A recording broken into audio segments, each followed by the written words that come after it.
Welcome to the 2017 Oklahoma Bigfoot Symposium video series that was hosted by the MABRC. A great time was had by all that attended. The MABRC invited all to attend one of the research areas to experience the life of a researcher.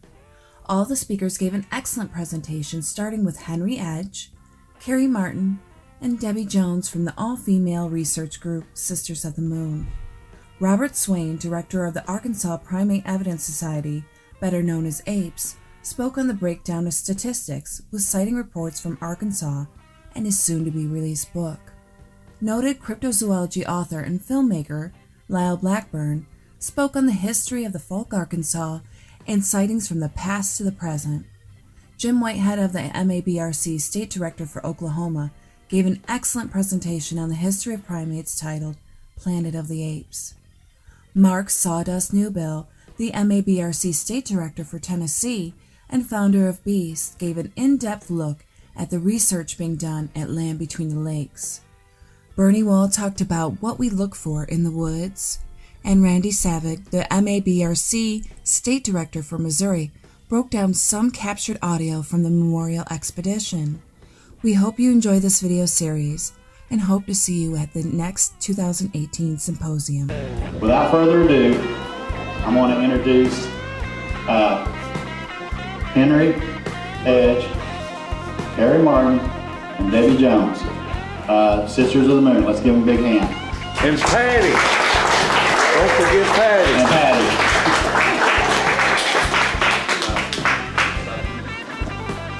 Hi, everybody. I'm going to let Debbie do this. Oh, thank you.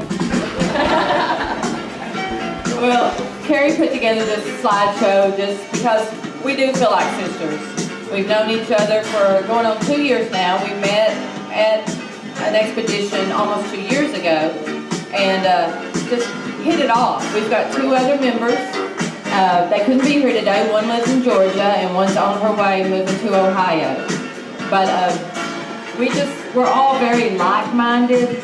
We believe pretty much the same way about Bigfoot, and we have a little differences sometimes about what we believe, but that's what makes us so special, is we get along and we figure things out, and we feel like we're family. We feel like we're really sisters.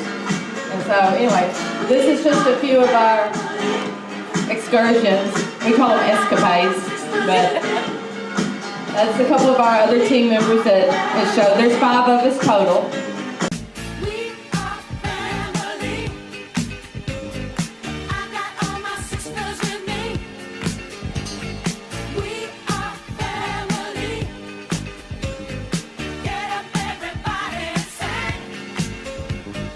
We are family. I got all my sisters with me. We are family. Get up, everybody, and sing. Everyone can see we're together as we walk on by, and we fly just like birds of a feather. I won't tell no lie. All of the people around us, they say, can they be that close? Just let me state for the record, we're giving love in a family dose. We are family. I got all my sisters with me. We are family. Get up. Who's that?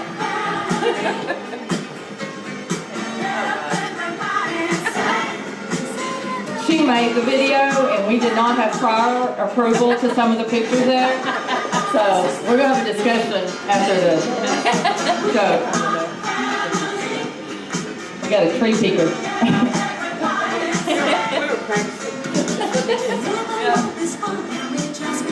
I had a headache, by the way, when I was laying on the four-wheeler. So.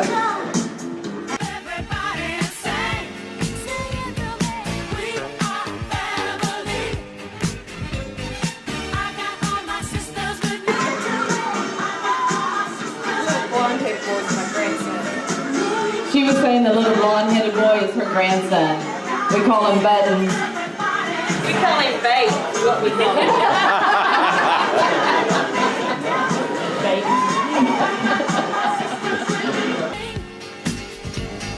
We are family. Get up, everybody, and sing. Living life is fun, and we've just begun to get our share of this world's delight.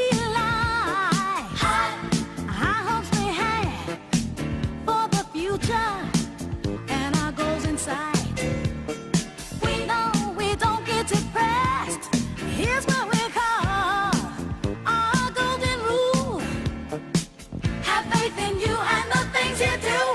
You won't go wrong. Oh no, this is our family jewel. We are family. Sing it to me. I got all my sisters with me. Sing it to me. We are family. I can hear you, guys. Get up, everybody, and sing. We have faith in you and the things you do. Hey, hey, I got all my sisters with me. We are family. Get up, y'all. Get up, everybody, and sing.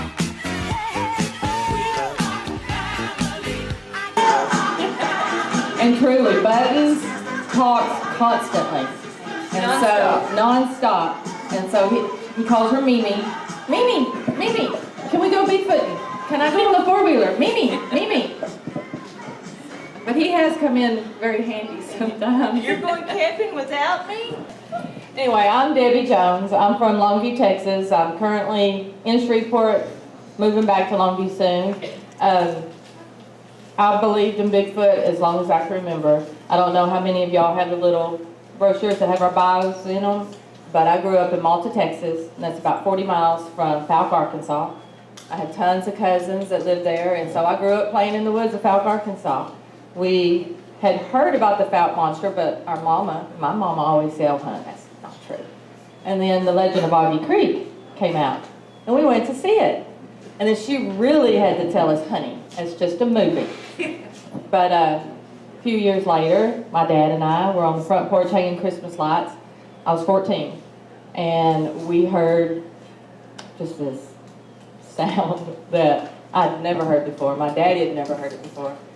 And my daddy was a veteran of World War II, Vietnam, and Korea. He was a man's man. Nothing scared him until that. And so that's what scared me, because my daddy was scared. And he was like, "Get in the house." And I said, "No, not without you." He was like, "Go in the house." I said, "No, Daddy, come on." Then we heard it again, and it was closer. He said, "I said, get in the house right now." And I started crying, because then I knew he was serious. And I said, "Please come in the house with me." And we heard it one more time, and it was a lot closer. And I mean, I had never heard anything, but I felt it too. And my daddy felt it, and he was pushing me in the door, coming in behind me. And I was bawling. My mama was in bed in the front room. She had cancer, and so she was like, "What is it?" And I was, "Oh, there's a monster, whoa," making all these noises. And Daddy was just through the house, got his gun and the flashlight, and went back outside. And so I was going around the house looking out the windows, making sure he was okay. And he was looking, and of course came back in, couldn't find anything. And we called my aunt, who had lived there her whole life, and I made the noise that we'd heard. And she was like, "Oh, hon, don't worry, that was probably Mrs. Clay Schulte's bull from across the street." And so we were like, okay. We had an explanation, so we were good. Well, it just so happened that Miss Clay Schulte was this little old woman that lived down the road. The whole place across the street was full, usually, of her bulls and cows. So she comes down to give my mama shots. Came down that next morning and gave her a shot. And my daddy's like, "Boy, Miss Clay Schulte, y'all, you sure gave us a scare last night." "What do you mean, Mr. Bob?" "Debbie, come in here and make that noise."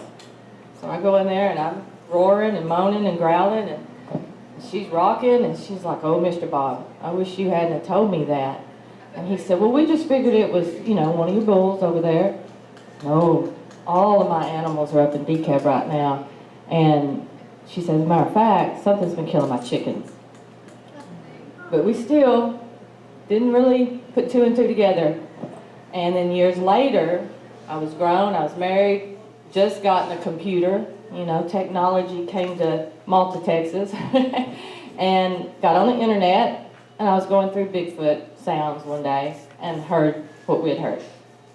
And so I went to my daddy's house the next time I went to see him, and got on his computer, and I said, I want you to hear something. Now this was about 14 years later, and I played it for him. I said, have you ever heard that before?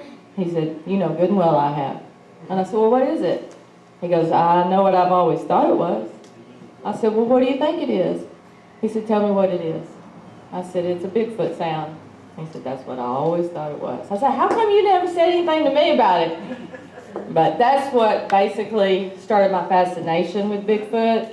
And then, of course, finding out that the Fouke monster wasn't just a monster, it was a Bigfoot. And I had family members that, when we got older, told us that they had had encounters in Fouke, and just became fascinated with it. And that's what started my little escapade with Bigfoot. But it's your turn. Okay, before you go on, she's talking about the Symposium program. We've only got a limited number of them out here at the table, but, you know, one per family. But it's got all the information that she was talking about. So. Hi, everybody. I'm Carrie Martin, and I was born in Hutchinson, Kansas, and my family moved to Coweta, Oklahoma when I was about 2 years old, and lived there ever since. And got married, had kids, grandkids, and we moved to Claremore, and that's where I called home. And I never really believed in Bigfoot because, like Debbie said, her mom said, oh, there's no such thing, you know, just a movie. And that's what my parents always told me. And my husband and I go trail riding on horses a lot. As you've seen in the slideshow, you see Debbie on a horse. That's one of our horses, and we were at Cedar Lake and trail riding down there. And anyway, we were at Cedar Lake. This was about 2012, and we were riding our horses down the trails, and we kept getting this rancid smell coming across us. And we'd stop and wondering what that smell was, and the horses were reluctant to go down the trail. And we kept urging them on, and finally they went on down the trail, and we kept going, the smell would go away, and everything was fine, and then the smell would come back again. And really started bothering us because the horses were getting kind of upset with us because they didn't want to go down the trail anymore. So we turned around and went back to camp. And by nightfall, my husband and I went down the trail to get firewood to build a fire. And he saw something big and black dart across the trail in front of us and down a little knoll. And he told me, he says, it's time to go. It's time. I said, we've got to get wood. He says, no, we don't. Let's go. And he dragged me off that trail back up to the camp. And anyway, I got talking to him, and he said he don't know what it was, but it's something big and something black. And so anyway, we built a fire with what we had, and we were sitting around the campfire with my parents, and we were talking around the campfire, and we heard these coyotes start howling. And in the middle of those coyotes howling, we heard a scream and didn't know what it was, and we were all just looking at each other trying to figure out what that sound was. And anyway, and the coyotes stopped just like that. And so we just shrugged our shoulders and went on with our conversations. And next thing I know, the trees in front of us, and the tree line, we were right there at the tree line. It was like 20 feet away from us, from the fire. And there was 3 or 4 trees that were shaking violently.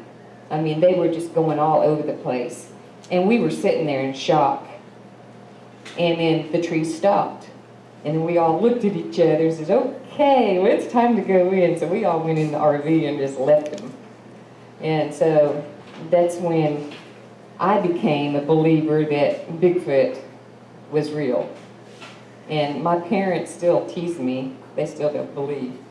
They don't have an explanation for the tree shaking that they really still don't believe because they didn't physically see it. But that's my story. Okay. Slick, can you get on this other side of Carrie? Yeah, y'all stay where you at. Okay. Get on this side. I graduated high school in 1978. When I was a freshman, I was out with 3 menfolk in my family, and we were squirrel hunting down on my grandfather's land, and when we were done, we were head back to the truck. Anything looking at us would see we were fixing to leave. Until my grandfather said, let's see if any ducks come in at this pond. So we just made an immediate right-hand turn, and I walked farthest around this pond, and I walked up on something. And it started moving. And it was, all I knew was it was a giant. And I didn't turn around and look. I knew that loaded shotgun on my lap was up to no use. I had never been as scared as I was that day. And I didn't say anything to my family about it because there's a giant down there somewhere, you know, and they didn't hear anything. So I knew about Oregon and Washington had probably Bigfoot. People were talking about it, and that road went down and found. Never did it cross my mind that there could be some in Oklahoma. And I remember running around on my grandfather's land and seeing these little, I want to call them nests or something that would make me stop and think, there's been kids in here or devil worshippers. You know, I don't know why that was my only choices, but. And then later on, I see all this stuff, and they're everywhere. So when I got to a point where I could really look into it, I Googled Oklahoma Bigfoot. I'd always end up on the MABRC forums, and finally I just started reading it and all the information on there, and these guys are just throwing all this out there. And so I joined the forum, and then I wanted to be a member and joined it. And I was like a member for a week, and there was an impromptu expedition down there, and I said I wanted to go. I knew DW's name. I didn't know anybody else's name. They go by nicknames. So I was to meet them. I was to go to Idabel and then call them, and they would tell me where to go. You know, this is not a good place to go get yourself murdered, you know. But I knew it wouldn't happen, and that just changed my life. And I had beginner's luck all of a sudden, right off the bat, and especially with Jim back there. I've had 5 sightings, and I've seen 10 different Bigfoot across the state of Oklahoma. That is unbelievable, you know. It's life-changing, and it's great. And I'm glad you guys are here, because this is, you know, most people don't even believe in Bigfoot. I was talking to a lady in Valiant one day, and I thought we were going to go to blows, because she said there's no such thing, and it was like, oh well. So I guess we're ready for our recording for the chimes. Well, let's talk about it a little bit, what we come upon first You go and ahead. everything. Debbie is executive director, take over at the symposium. That'd be fine. Let me have that microphone. Along with she's also executive director of acquiring a boat from people you don't know. Yeah, and the navigator. We had ended up planning to go somewhere with some other people, and those plans got changed, not by us. And it came to be that we were the only ones that were going to go to this place. And we were notified the night before that nobody was going to be there. And we're like, okay, well, we are. And so we went. And that day, Patty came with us. We've made her a stepsister. But Patty was with us, and it started out just being Carrie and Patty and myself that day. And Henry came in during the night, wasn't it? That's usually when I show Yeah. We need to call her like Night Stalker or something. Between 12 and 4 a.m. is when she arrives to the location. But so Carrie and Patty and I were looking for an area. We always want to be as far away from people as possible. We want to rule out any kind of human, you know, possibilities that what we're hearing or seeing is from a human. So we get as far away from people as we can. And it just so happened that since nobody else was going to be there, we were all alone. And we were very happy with that. And so we were looking for a good location to set up our camp. And we were in her big old truck, turning around, and I'm in the back seat. And as we're backing up, I look out the window and I see a rib cage. And I said, wait a minute. I said, that's a rib cage back there. And Patty says, gets out, goes to look. We all get out. Well, there's 3 or 4 rib cages, not just rib cages, but the whole spine, heads attached. One of them, I think, didn't have the skull on it. Deer. Yeah, they're deer. A literal killing field. They're deer carcasses. Lots of hair everywhere. When we first saw them, first thing we thought was poachers. But we're looking still, because, there's a lot of scavengers come up. Several bones scattered in that area. But we decided to go on and walk back, towards the back. And the way the land was set up, there's hills, of course, and it went down to one side, and the river came up the side, ran all the way around, and then came up the other side. So we were in an inlet type. And as we're walking further back, it gets more and more woods, thick. And opens up to about 3 acres, I'd say, that we could see. There were, when I say bones everywhere, that's an understatement. There were bones everywhere. You could not step as far as from here to that chair without there being bones. And Debbie, I want to mention that you could tell there were no predators up there. They weren't scattered. They were all still intact. Yeah. Coyotes had been up there. Nothing. We would see, we counted 29 skeletal, the spines, hip bones. A lot of the heads, the skulls were still attached. Some of them, various stages of decomposure, but no skin, meat, or anything on them. Teeth marks on them. Broken leg bones that had been snapped in two. The marrow, however you say it, that was dried inside of it now. You could tell that it had been scraped out. You could see teeth marks. I actually have one of the bones in my car. Skulls that were back there. There were more skulls that we found than some of the not vertebrae, but spines that didn't have the skulls attached. There were more skulls back there than the headless ones. And lots of horns still on the skulls. Which, at first we thought poachers, and then we're like, wait a minute, this is not poachers. We really didn't think it was poachers, but we know that was always a possibility. But we kept looking, and then we noticed that there were a lot of hollowed out, big, hollowed out, not holes, but sections in the ground along the top of this hill line. We spent so long back there because we just could not believe this amount of bones that was back there. Literally about 3 acres covered in them. We walk around and we're coming out, and we're like, man, we're not camping here. And so we go on down the road, and as the crow flies, it was about, from here to the other side where the trees are. But we had to go down the road, so we thought we was a lot further away than we were. And that's where we set up our camp. And so later that night, when it got dark, we walked down the road and we went back up in there. And we had our, some of our equipment with us, walked around, did a little listening.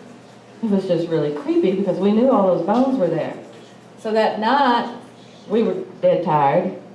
Patty stayed awake. We had a heater. It was 15 degrees outside. We had a Mr. Buddy. The propane ran out. We had to restart it. Patty tells us the next morning that she could hear breathing right beside our tent, and that it sounded like a bull. Well, that's what I had heard, when I was 14, something breathing and moaning that sounded like a bull. But she was like, it was just so deep, and it sounded like it was right outside our tent. And then she could hear things moving around our tent. And later on that morning, about 4 in the morning, she heard 2 long calls, real melancholy. She said it sounded like it was coming from the other side of the river. So the next day we set out thread, along the perimeter of our campsite, 7 foot and 8 foot. We spread ashes all up under that. We hang glow sticks that we've made into necklaces along the tree line, way far out to where when it's dark and you can't see what's moving out there, if something moves in front of it, we know how high up we put those things.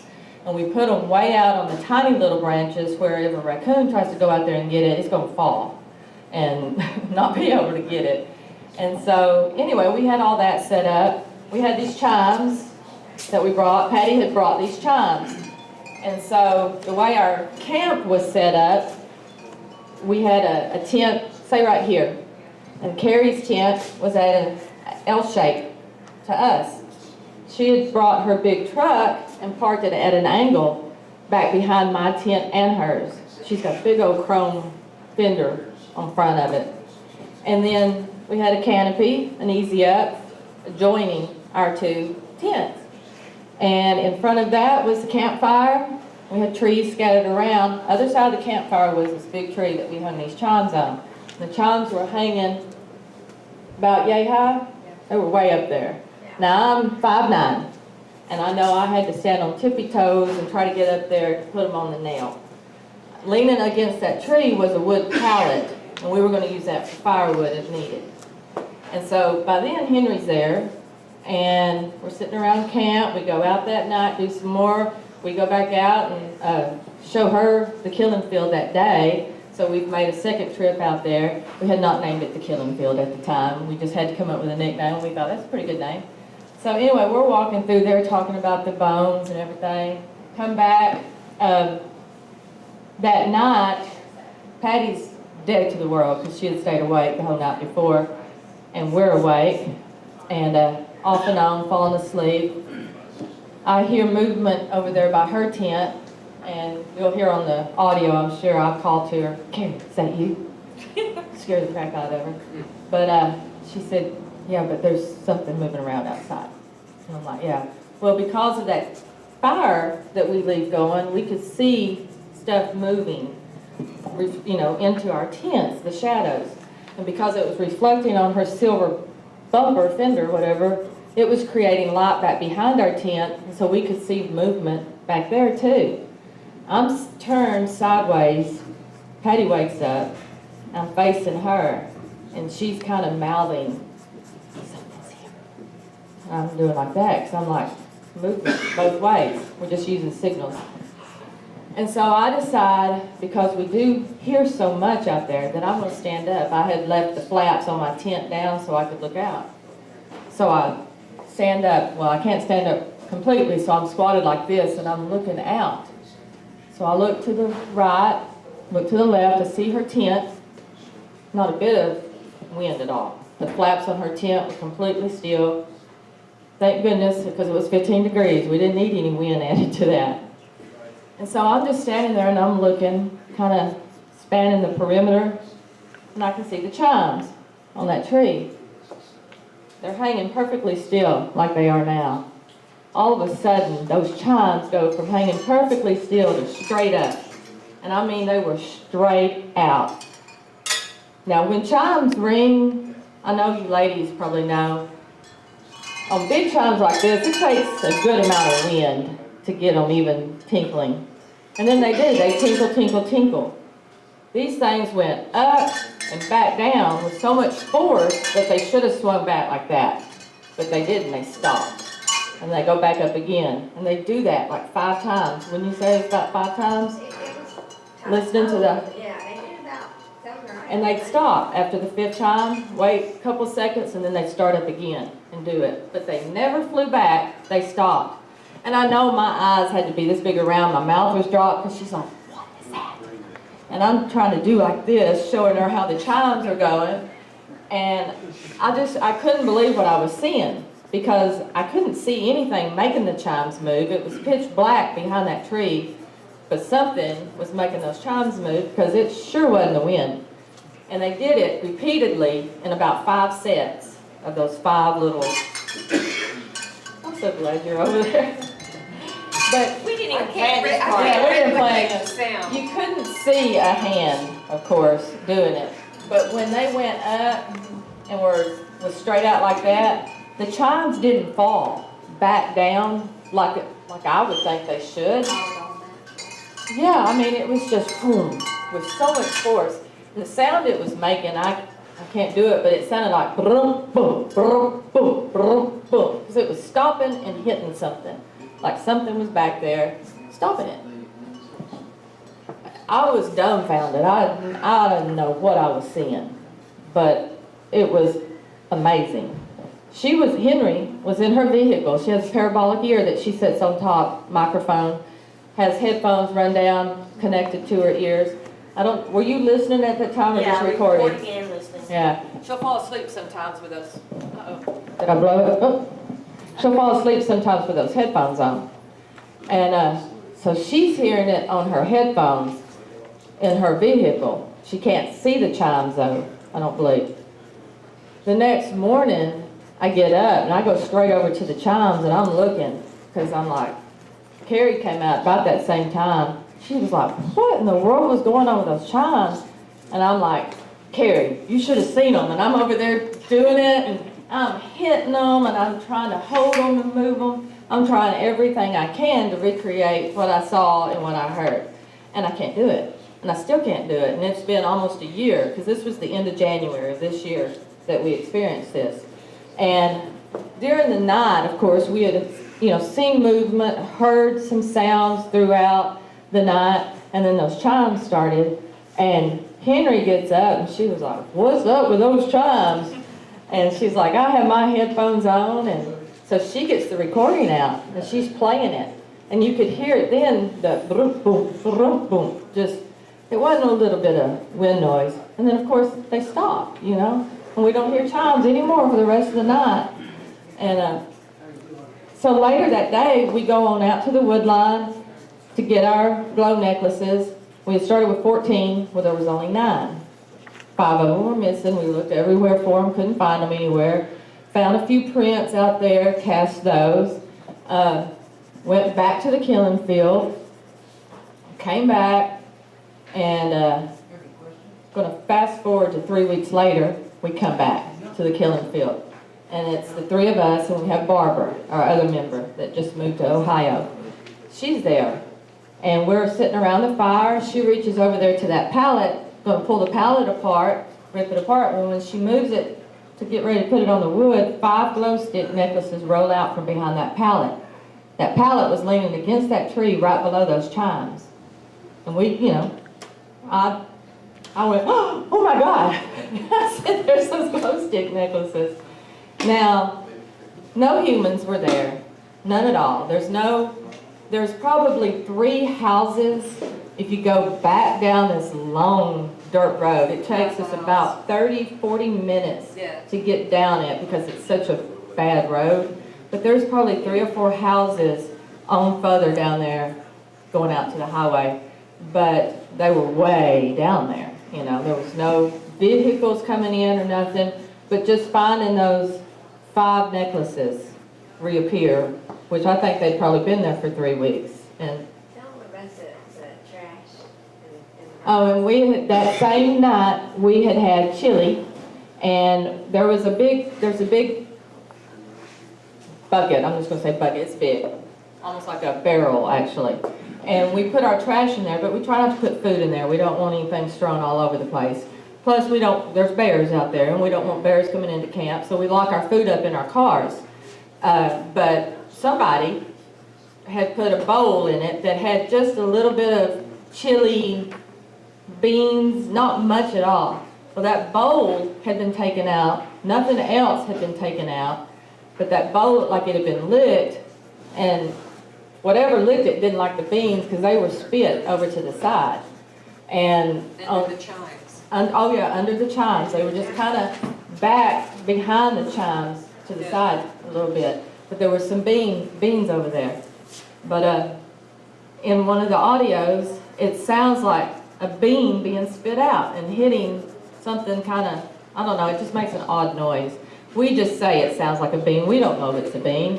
We don't know what did any of this. It's all just speculation because we know Bigfoot exists, but we don't know if Bigfoot did this. But we have no other explanation for what we experienced, what we saw. Yes, sir? You said you put strings up at 7 foot or 8 foot. How many of those were broken? Well, this was the second night afterwards. None of those strings were broken. Now, we didn't have it around the entire perimeter. We had it around the side where our cars and vehicles were, what we would consider the entrance.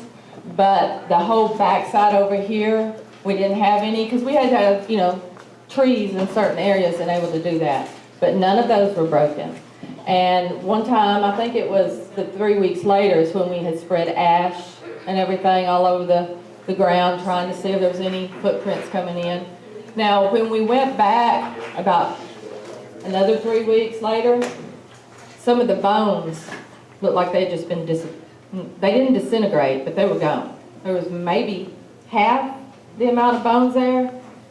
And when you're talking about 3 acres, DW saw it. We asked DW to come out there, and when he first saw the first part, he was like, I think this could be poachers.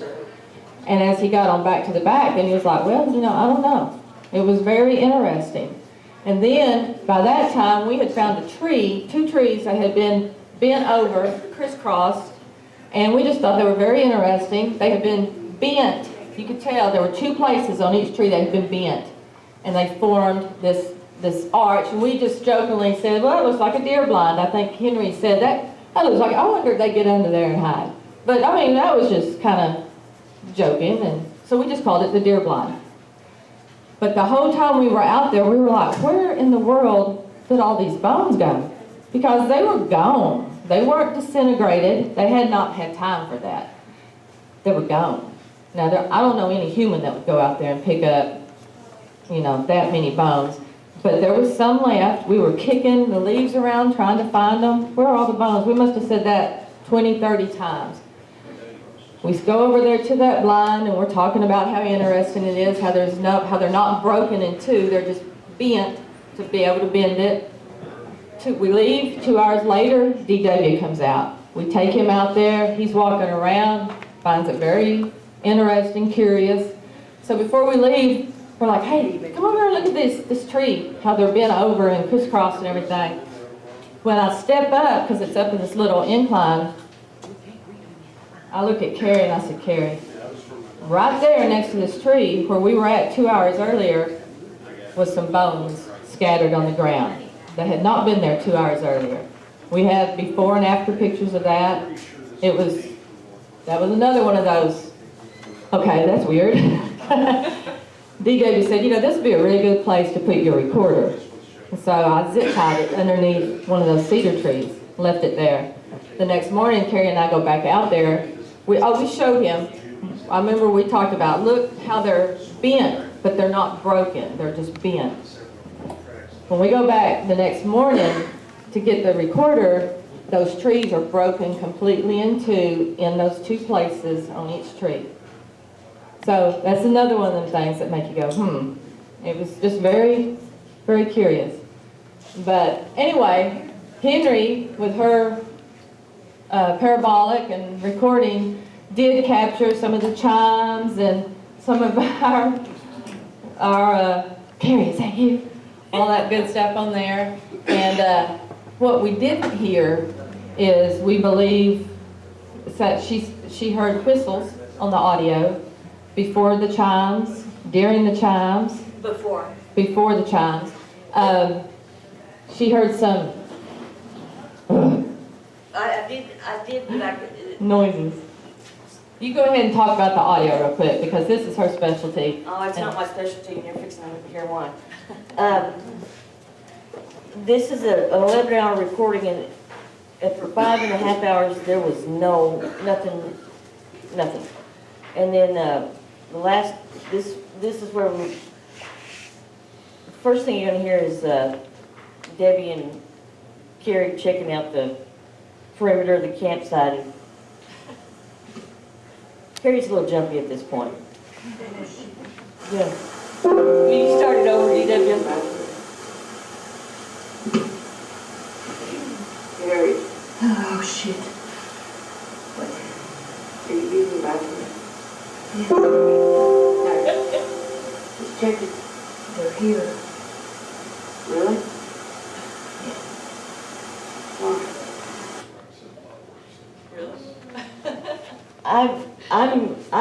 I've had five sightings. I've seen 10 Bigfoot. I sleep in my vehicle, and I'm rolling in there when I hear this. And the next one you hear is after 20 minutes after they had this conversation, I hear a whistle. And it was like, whoa, what was? Because I hadn't heard it until I was going over this again. And then about 15 seconds later, you hear another 2 whistles. And that makes it a complete game changer, these chimes, you know. Okay, if you go to the second chime now. You just, what we're going to hear is just some different examples of how the chimes are doing. And I challenge anybody to get up here and make those chimes do that.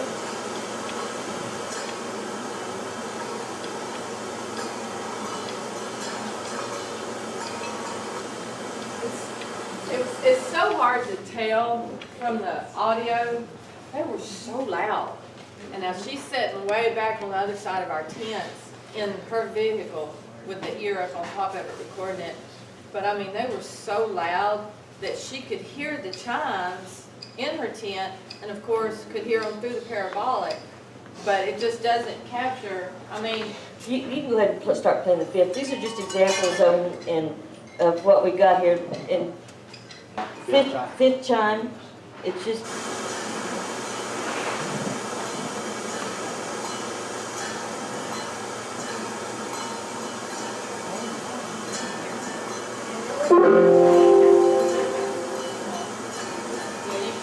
Can y'all tell the rhythmic of it?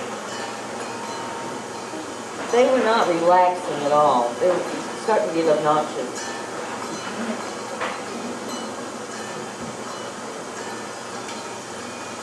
And you can't hear any wind noise in my recording, and usually you can hear the wind noise altogether. Sometimes it's deafening, and there wasn't any wind.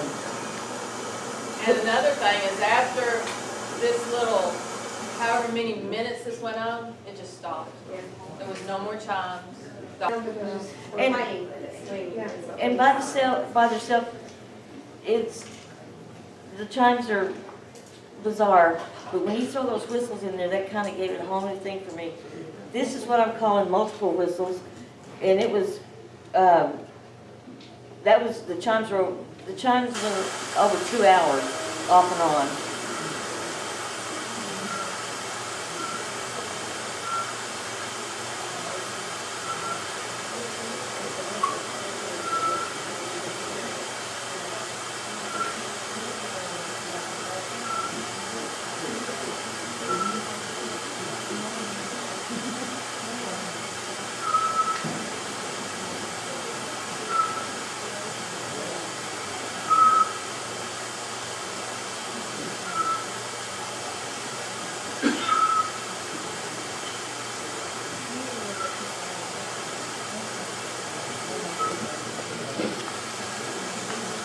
I'm calling them whistles, but you know, I don't.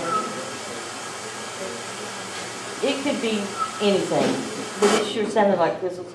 If you would play whistles in a pop, this one's got some whistles, and it sounds like a mouth pop or something.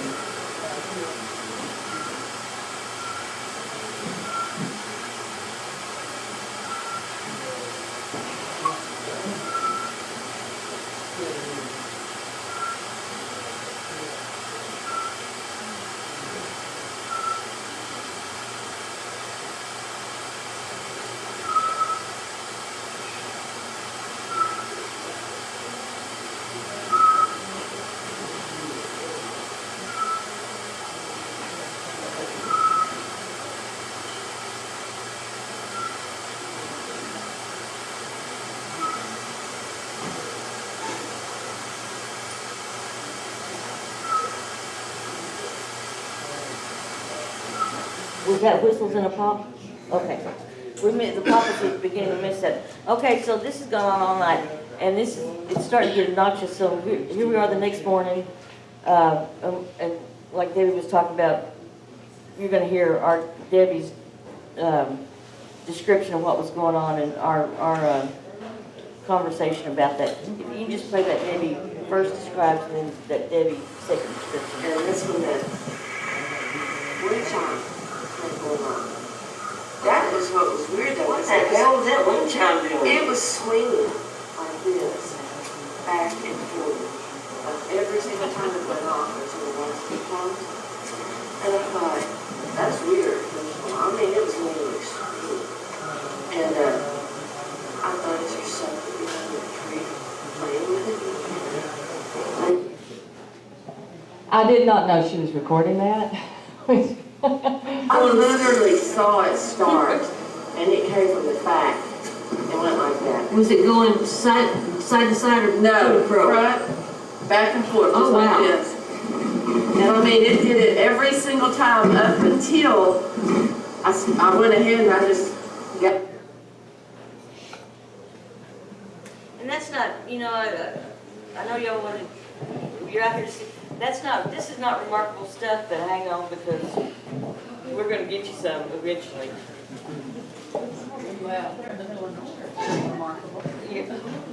We did have something pretty awesome happen 2 weeks ago. We went back out. It was just Carrie and I because, like I said, she shows up between 12 and 4 a.m.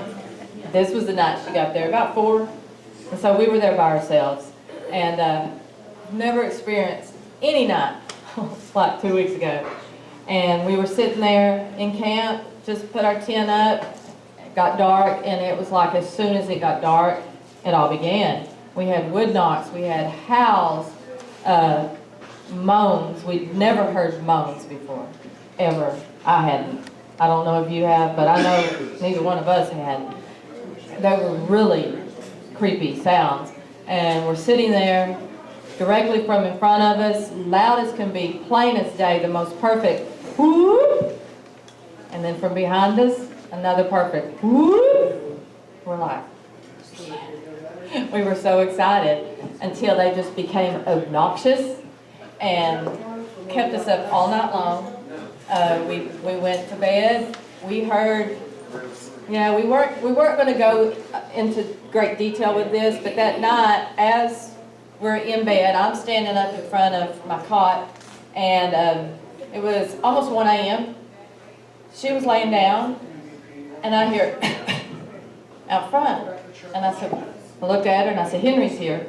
So I lower the blind, I look out, there was no vehicle. And so I stepped back, and I went, I don't see her vehicle anywhere. And then I hear from over to the side a little bit more. So I look back out there, and there's no vehicle. So then I'm thinking, crap. So I zip it up, and I look at her, and I said, those were coughs. I said, but there's nobody out there. Henry's not out there. There's no vehicle. And she said, are you sure? I said, there's nobody out there. So I lower it down, I take my spotlight, and I'm shining it out, and I'm hollering, Henry! Henry Edge! No answer. So I zip it back up. She's like, are you sure they were coughs? I said, those were coughs. Those were human coughs. And then I hear a third one. But I had heard that just as I'd laid down. So when I heard that third one, I sat up and I'm like, Carrie, that was a cough. Did you hear it? She goes, I can't hear out of this ear that well. And I'm like, what? And so she was laying on her good ear. And I'm like, what's that? And we heard it again, another cough. Or I heard another cough. And so I said, okay. So I get out of my cot and I get in the middle of the tent. And I'm over there so I can whisper to her. I said, that's 4 coughs. We go out, we look. There's nothing out there. Is that the angel's post? No, that wasn't it. Okay. There's nothing out there. We see that the wood on the fire has, fallen over a little bit. She said, do you think maybe it was that? And I went, not really, but I have no explanation for it. I said, it didn't sound like wood falling over in a fire. It sounded like coughs. They were the exact same cough each time. And she'd been coughing while we were setting up the tent. But go back in the tent, lay down. Within not even a minute, there's another cough. It's over to the side of our tent, louder and closer. So I get up, she gets up, we're in the center of the tent. I'm whispering in her good ear, and I'm like, do you think it could be humans out there? And she said, if it is, they walked a long ways in. So now I'm thinking, oh no, I don't know what else, you know, it sounded so human. Now, I've never heard a Bigfoot cough, and I've never heard other animals cough. I've heard them hack, you know, but I've never heard it sound like a human cough. And that's what these sounded like. I heard it 8 times, but then while we're sitting there, something hits up under the corner of the tent and the corner of the cot, and you can see the whole side of the tent just shaking. And while she had been in her cot on the other side, something jerked her cot. My cot was up against the tent wall, and I was laying on it, and something from the outside jerked my cot and jerked me. And she ended up in the floor. I got in the floor. I wasn't getting by the tent wall no more. That's one of the reasons we're in the middle of the floor. I want to say something right here. This same spot, I so admire these girls because I've been out with these idiots where we go. we were driving around the same area previous to that in Carrie's truck, and I showed her a place to pull in. We pull in there, and this place is so eerie. She didn't even turn off the vehicle, and it's like we can't hear a whole lot with the windows up, the vehicle going, you know. So we go to another spot. Well, wait, no. I'm sorry to interrupt. Okay. But she ended up killing the vehicle there at that first one. Okay. At that first one. But I have this real big thing with my intuition. My intuition has been right all the time, but I ignored it a lot, and then I wish I hadn't. But I was getting a bad feeling from this spot, and when she killed it, I said, I'm not getting out of the truck. I'm not getting, and that's the first time y'all have ever heard me say that, but I said, I'm not getting out of the truck, and don't you roll down these windows. And so we left, and that's when we went. We went to the second one, and we didn't roll down the window, so I'm kind of hanging out the back window. So I so admire them that they, you know, get these feelings, but let's go back there and camp, you know, and it's like, let's rock and roll, let's do it. And the whole time all this stuff was going on with the tent getting slapped in the coffin, I'm getting messages. Where the hell are you? We're surrounded. We've got action going on here. You're missing it. And she's like, 1 hour. 1 hour. 1 hour out. 4 hours later, she's there. Oh, what I did, I pulled up there and I sat a while, and I could see the ridge line, and the lake was behind it, so it was lit up. And I did see movement between the trees, and I saw this part of something. From then down, this part of something go through. That's what I caught. So that was cool. But before that, we gotta get to this one. Oh yeah, after all those coughs, and then we heard, you know, the tent being hit, her cot being jerked. It was hit again over here. We had something that sounded like it was dragging its fingers across the top. We could hear the footsteps, and I had 2 audio recorders out while this was going on, and I'm like, this is awesome. And the whole time after that, we heard moans, we heard what I can only describe as gibberish, 3 different tones. So it sounded like 3 different voices of gibberish. We heard a tree crash, which sounded like it was just right outside our tent. You could hear it snapping, you could hear it splintering and then crashing to the ground, so loud. More howls, calls, just all night, up until almost 4 a.m. And that's about the time, I guess, that Henry pulled up. We didn't know, because I had just laid down. After that tree crashed, it seemed to kind of die down. And the next morning at 6:30, I heard her out there, and I get up and I go out, and I'm telling her, she's like, when I pulled in, I saw something that looked like it was running away from y'all's tent on this ridge line up here. And over the next 2 nights, we had more activity, but nothing like that night before. But we did have audio recorders out each night we were there. They caught a lot of stuff. That first night I had it on different settings, and there's a lot of white noise, but you could hear some of it faint in the background. But after we were sitting there in the middle of that tent, surrounded, because I mean it was getting our tent from all sides. She has a little closet area off the back of her tent. We use it for a potty area, and it was having a field day with that little area back there. And finally, that's when I said, do you think it's humans? Because I don't know about y'all, humans scare me a whole heck of a lot more than Bigfoot do. Yeah. And that big cats and big hogs is why I carry a gun. Now, if I ever do come across something aggressive that's big and hairy, I'm gonna have a gun big enough too. But that's not why I carry a gun. This was why I carried a gun. And so I'm like, do you think it's humans? And that's when she said they had to walk a long ways in. I said, well, I'm just really not enjoying this. And so we decided that we are going to go outside. And so Get a spotlight. Go ahead. I have the spotlight, and we both have a gun. She's behind me, and I burst open the tent door, and we come rushing outside with the spotlight, like Charlie's Angels.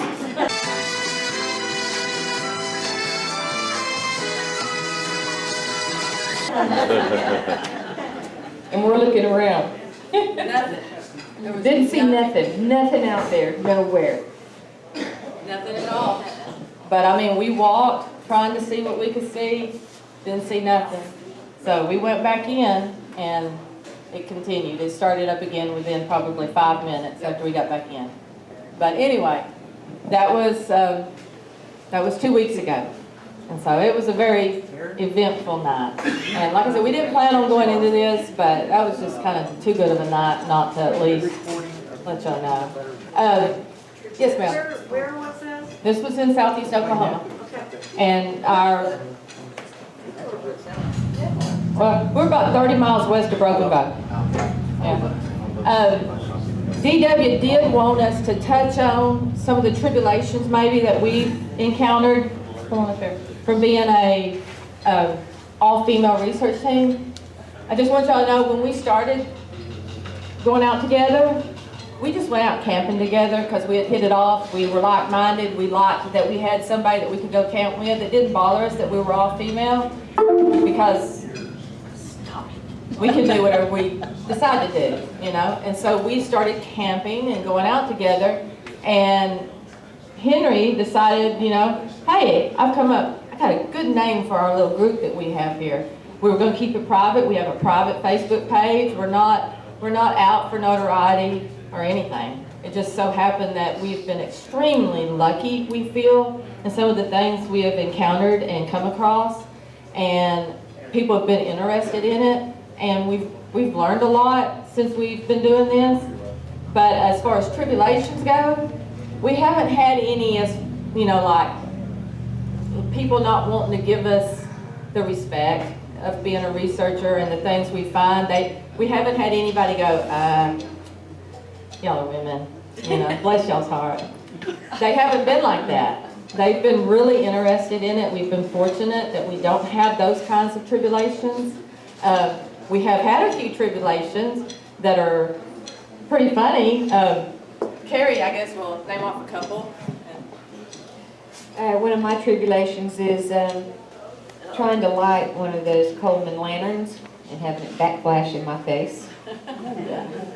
That wasn't too good. And women always having to carry toilet paper with you everywhere you go when you're in the field. And then when you're in the field and then realize you don't have it, and that's when you need it.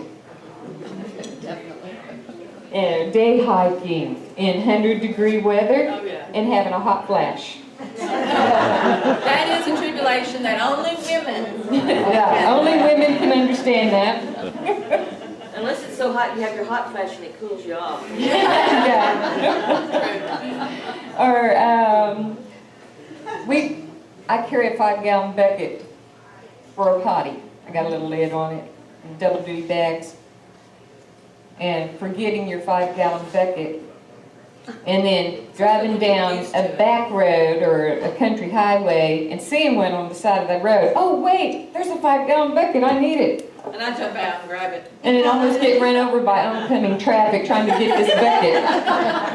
We got the bucket though. And voice texting on your phone with a southern accent. Have you ever had a problem with that? Yes, ma'am. Yeah, phone doesn't understand you. And Barbara, our other member, she herself is a tribulation. Yeah. And I'll let Henry go into that. Barbara will destroy anything of ours, but she doesn't seem to have that problem with her own stuff, you know. It's all accidental, though. It is. She's a good-natured person. I don't know. She doesn't mean to do that stuff, but she does. I have a tribulation that,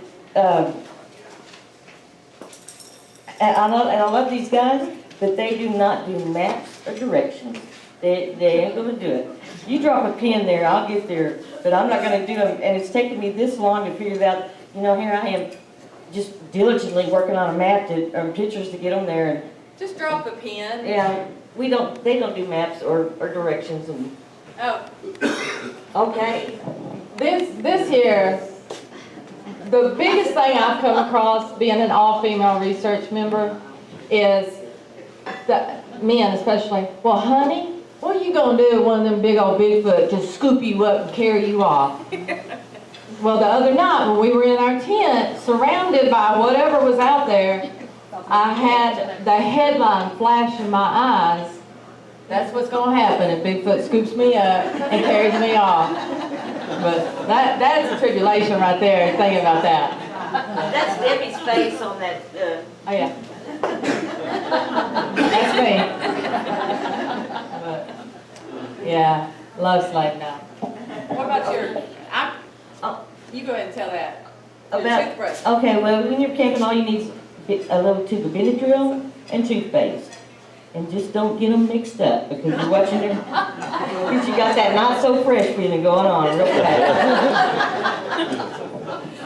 Anyway, folks, I'm sorry if we've ran over. We've enjoyed just sharing a little bit of what we've encountered. We think some of it's pretty interesting, and we've enjoyed this so far. And thank you for letting us be a part of it. thank you for your input and your questions and stuff. Yes, exactly. Thank you so much.